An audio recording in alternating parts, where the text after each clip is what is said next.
ক্ষমতায় আসার পর থেকেই বাংলার মানুষের জন্য একের পর এক জনমুখী প্রকল্প আনার চেষ্টা করে গিয়েছে রাজ্য সরকার।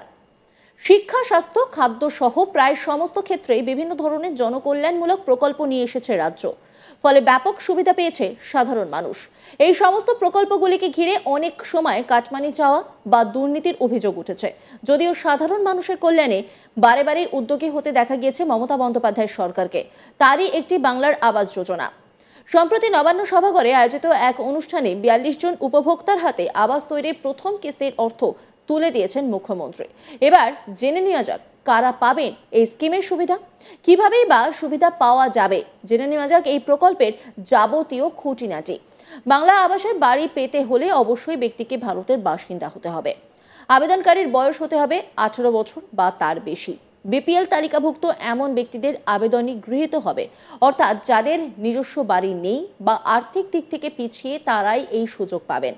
পরিবারের মধ্যে কারো সরকারি চাকরি থাকলেই তারা এই যোজনার টাকা পাবেন না। পাশাপাশি পরিবারের অন্য কেউ বাংলা আবাস যোজনার টাকা পেয়ে থাকলেও আর মিলবে না এই প্রকল্পের সুবিধা। উল্লেখ্য, অনলাইন ও অফলাইন দুভাবেই এই স্কিমে আবেদন করা যাবে। এই প্রকল্পের টাকা পেতে যে সমস্ত নথি জমা দিতে হবে সেগুলি হলো বর্তমান বাড়ির একটি রঙিন ছবি, আধার কার্ড, রেশন কার্ড, জমির নথি, ব্যাংকের পাসবইয়ের তথ্য। এছাড়াও দিতে হবে ভারতের নাগরিকত্ব ও বয়সের প্রমাণপত্র। বাংলা আবাস যোজনায় গৃহহীন পরিবার 1,30,000 টাকা পর্যন্ত আর্থিক সুবিধা পাবেন। মোট 3 কিস্তিতে মিলবে টাকা। প্রথম কিস্তিতে 60,000 টাকা, দ্বিতীয় কিস্তিতে আরও 60,000 টাকা এবং তৃতীয় কিস্তিতে মিলবে 10,000 টাকা। আর এই গোটা বিষয়টা নিয়ে একটি রিপোর্ট তুলে ধরেছেন আমার কলিগ কৌশিক দাস। দেখাবো আপনাদের।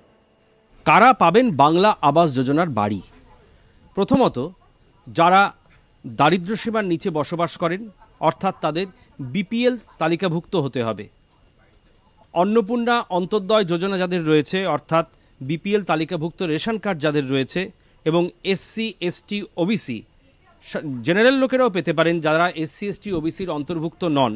কিন্তু সেক্ষেত্রে কি হতে হবে? মাটির বাড়ি, কাঁচা বাড়ি, ওপরে সনের ছাউনি দিতে হবে। যাদের বাড়িতে সনের ছাউনি রয়েছে বা খড় দিয়ে ছাউনি দেওয়া রয়েছে তারা পাবেন বাংলা আবাস যোজনার বাড়ি।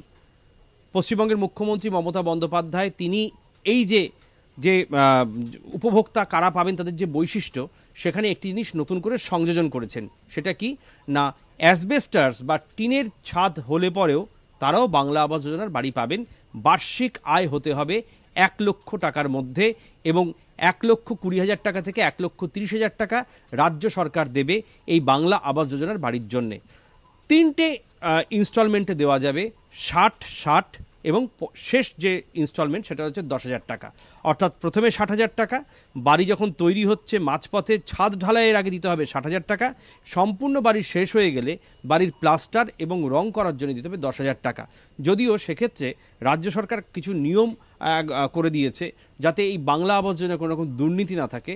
পঞ্চায়েত এলাকায়, বিশেষ করে পশ্চিমবঙ্গের যে সমস্ত এলাকায় এখনও পর্যন্ত দারিদ্র্যসীমার নিচে বসবাসকারী মানুষের সংখ্যা অনেক বেশি, অর্থাৎ পশ্চিমবঙ্গ সরকারের একটি সমীক্ষায় দেখা গিয়েছে বাঁকুড়া, বীরভূম, পুরুলিয়া এবং 2 চব্বিশ পরগনায় পিছিয়ে পড়া অনগ্রসর সম্প্রদায়ের মানুষের সংখ্যা অনেক বেশি। সেখানে কিন্তু মালদা, মুর্শিদাবাদও রয়েছে, বহরমপুরও রয়েছে, মানে মুর্শিদাবাদ জেলার বহরমপুরের প্রত্যন্ত এলাকাও রয়েছে, নদিয়ার সীমান্তবর্তী এলাকাও রয়েছে। এই সমস্ত এলাকায় যারা বসবাস করেন সবার আগে দেখা হচ্ছে সেই বাড়িতে কেউ সরকারি চাকরি করেন কিনা বা কেউ বেসরকারি চাকরি করেন কিনা, বা যদি কেউ পেনশনভোগী হন সেক্ষেত্রে কিন্তু তারা এই বাংলা আবাস যোজনার বাড়ির কোনো সুযোগ সুবিধা পাবেন না।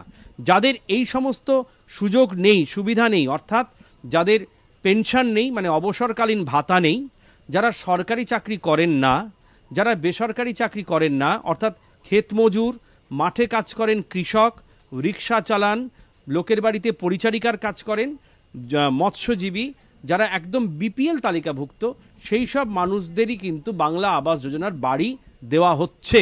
কারণ দেখা যাচ্ছে স্বাধীনতার পর থেকে বহু মানুষ তারা কিন্তু মাটির বাড়িতে, কাঁচা বাড়িতে, অর্থাৎ প্রাকৃতিক দুর্যোগে যাদের বাড়ি নষ্ট হয়ে গিয়েছে, ঝড়ে জলে বৃষ্টিতে বা বিভিন্ন রকমের প্রাকৃতিক দুর্যোগে যাদের বাড়ি ক্ষতিগ্রস্ত হয়েছে, কাঁচা বাড়ি বা মাটির বাড়ি, তাদেরকেই কিন্তু বাংলা আবাস যোজনার তালিকাভুক্ত করা হচ্ছে। বাংলা আবাস যোজনার এই তালিকায় যারা নাম তুলতে চান বা যারা এই উপভোগ সুযোগ সুবিধা পেতে চান, পরপর 6টি বৈশিষ্ট্য রয়েছে। 1, বার্ষিক আয় হতে হবে 1 লক্ষ টাকার মধ্যে। 2 নম্বর, কোনো রকম সরকারি সুযোগ সুবিধা বা অবসরকালীন ভাতা বা সরকারি চাকরি তারা করতে পারবেন না। 3 নম্বর হচ্ছে কাঁচা বাড়ি এবং সনের ছাউনি, এটা হতেই হবে, তাহলেই সে পাকা বাড়ি পাবে। 4 নম্বর হচ্ছে অনগ্রসর সম্প্রদায় তপশিলি জাতিভুক্ত হতে হবে। এবং সর্বশেষ যে তালিকা বা যে সর্বশেষ যে একদম রাজ্য সরকারের বেঁধে দেওয়া যে অন্যতম বৈশিষ্ট্য, সেটা হচ্ছে সংশ্লিষ্ট উপভোক্তাকে বা বাংলা আবাস যোজনা পেতে গেলে পরে তাকে সম্পূর্ণভাবে দেখাতে হবে তার বাড়িতে কোনো রকম 2 চাকা 4 চাকা অর্থাৎ সাইকেল থাকতে পারে, কিন্তু 3 চাকার ভ্যান থাকলে পরে তিনিও পাবেন, কিন্তু মোটর চালিত ভ্যান থাকলে পরে তিনি পাবেন না। অর্থাৎ টোটো বা মোটর চালিত ভ্যান যদি কোনো একদম গরিব মানুষ বা নিতান্ত প্রান্তবাসী মানুষের কাছে থাকে, তিনি কিন্তু বাংলা আবাস যোজনার বাড়ির এন্টাইটেলমেন্ট তিনি পাবেন না, অর্থাৎ তিনি সেই সুযোগ পাবেন না।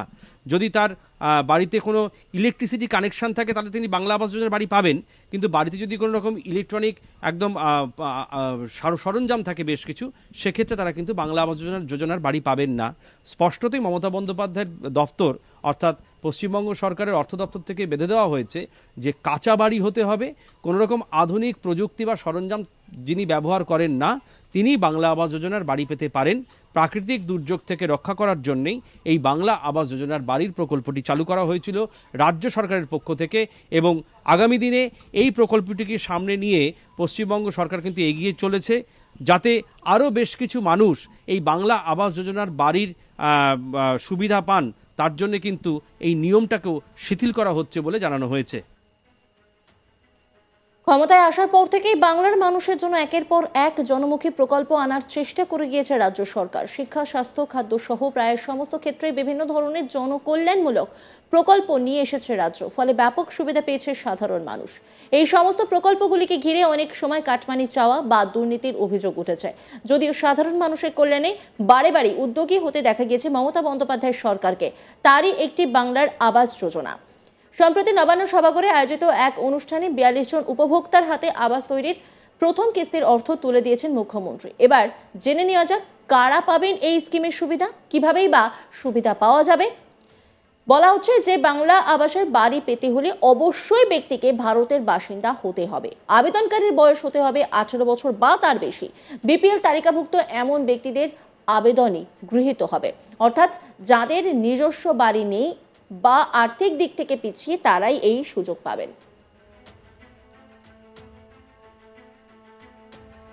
অন্যান্য খবরের আপডেটের জন্য অবশ্যই নজর রাখুন আজ তাক বাংলার ইউটিউব স্ট্রিমিং এ। লাইক, কমেন্ট, শেয়ার এবং সাবস্ক্রাইব করতে ভুলবেন না।